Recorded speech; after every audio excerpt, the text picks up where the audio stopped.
Authorities are growing more and more concerned and beginning to wonder if baby Grace is actually Riley Ann Sawyers. We proceeded to start focusing in on where's the child, and the dominoes started to fall more rapidly. Investigators decide to order DNA samples from Riley's mother, Kim. But they're looking for a parent who killed their child. And people close to Kim, including Riley's father, Robert, can't imagine she would ever hurt her daughter. I never saw her say or hit Riley at all. She was a good boy. I wasn't thinking that it was her. I was thinking that possibly they just had her hidden because they didn't want us to see her.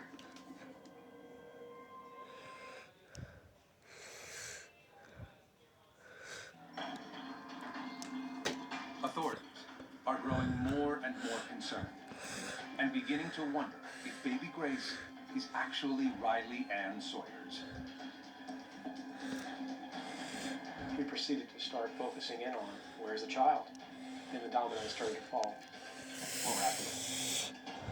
Investigators decide to order DNA samples from Riley's mother, Kim. But they're looking for a parent who killed their child. And people close to Kim, including Riley's father, Robert, can't imagine she would ever hurt her daughter. I never saw her say or hit Riley at all. She was a good boy. I wasn't thinking that it was her. I was thinking that possibly they just had her hidden because they didn't want us to see her.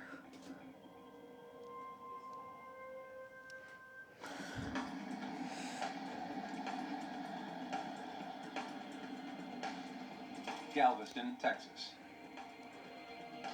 It has been months since Cheryl Sawyers has seen her 2-year-old granddaughter, Riley Ann. Riley's mother, Kimberly Trenner, claims she was taken by Child Protective Services. But the story isn't true, and Riley is still missing. The red flags obviously go off, and what's going on? Where is this child? Is baby Grace really Riley Ann Sawyers? It's inconceivable to her father, Robert, who can't imagine Kimberly hurting their daughter. She was great with Riley. She was a great mother.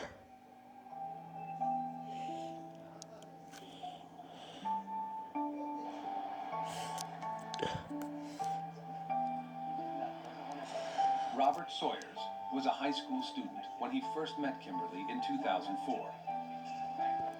Kim was quiet and intelligent, known as a good student. She was looking for love, and her relationship with Robert quickly got serious. When she found out she was pregnant, she actually took the news a little bit better than I did. She was more excited than I was at first. Riley Ann's birth was a joyous occasion. It was a very emotional experience. Just seeing Riley for the first time was just, gosh, I think I was on cloud 9 when it happened. I could never have been any happier than that. When Riley was 3 months old, she and Kim moved in with Robert and grandmother Cheryl. Kim was overwhelmed with finishing school, and Cheryl became the baby's primary caretaker. When we would go shopping, we'd pick out different things and we'd, okay, Riley, which one do you want? And usually it was pink or purple, so her wardrobe had a lot of pink and a lot of purple in it. Over time, the young couple's relationship began to cool. I mean, Kim would take care of Riley, but most of the time she would go straight to the computer. It seemed like she was just not there. Hey, sweetie, what you doing? Before long, Robert had moved out, though he saw Riley frequently. That's all right. Hey, she was a daddy's girl. We would always go outside and play in the snow and stuff like that during the winter, and then we'd go down to the park during the summer months. You know, when I wasn't working, I was with her. Kim continued to live with Cheryl Sawyers, but was lonely for romance. She began an intense relationship with Royce Ziegler, whom she had met over the internet. She was saying she had a boyfriend. I said, you do? I said, who? But then when she said he was in Texas, it's like, well, how does that work?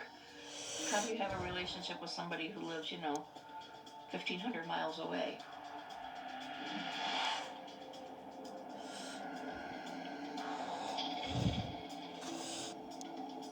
In 2007, Kimberly moved out of Cheryl's home. Cheryl continued to see Riley Ann regularly until the little girl and Kim suddenly vanished.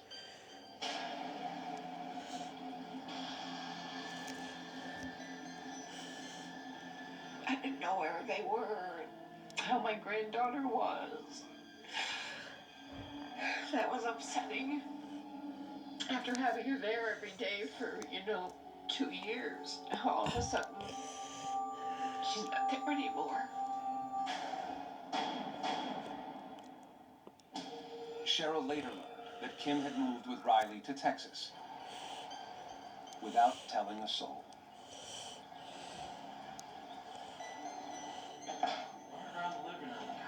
She had also quietly married her internet flame, Royce Ziegler. Cheryl never saw her granddaughter again. A fact that now seems ominous. Let's go out to the truck and get the rest of the box. All right. Come on, sweetie.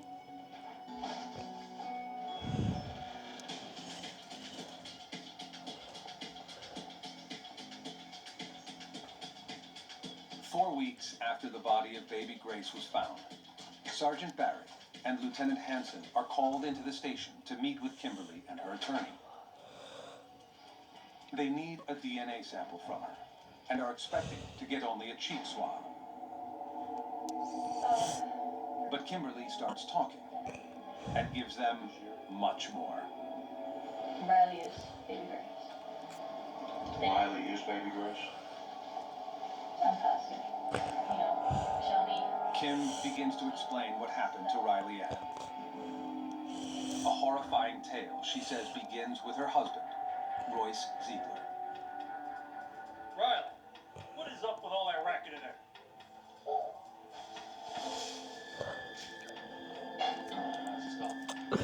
Riley, According to Kim, Royce had a history of disciplining Riley harshly. discipline works when I'm at home. But when it's you and Riley, you aren't doing it right.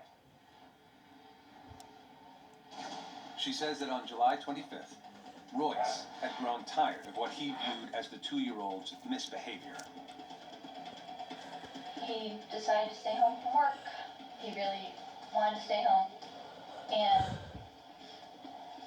make sure I was disciplining Riley. Riley, when you want something you ask me, I have. He said, we need to break her. Riley, I thought I told you to ask before taking things. She screamed. She had a bell whooping.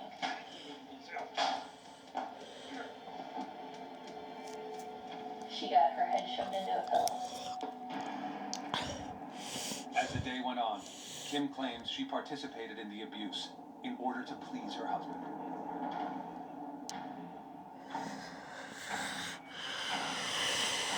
He wanted me to shove her head underwater.